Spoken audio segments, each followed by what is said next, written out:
আপনি কি জানেন আল্লাহ সবচেয়ে বেশি খুশি কখন হন? তো চলুন তা জানার আগে ইসলামকে ভালোবেসে ভিডিওতে লাইক দিয়ে চ্যানেলটি সাবস্ক্রাইব করি।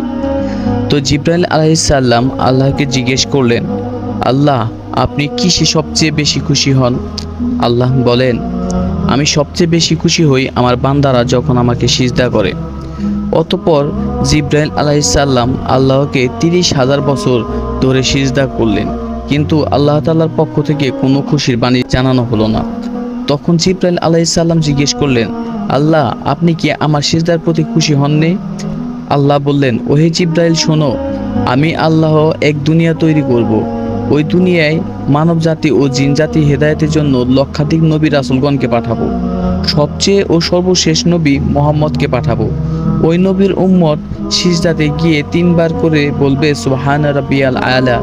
জিব্রাইল, তুমি জেনে রাখো, আমার ওই মাহবুব নবীর উম্মত যখন সিজদাতে গিয়ে সুবহানা রাব্বিয়াল আলা বলে আমাকে ডাক দিবে, তুমি জিব্রাইল 30,000 বছর সিজদা করে যে নেকি পেয়েছো, আমি আল্লাহ তার আমলনামায় এর চেয়ে 40,000 গুণ বেশি নেকি লিখে দেব। সুবহানাল্লাহ।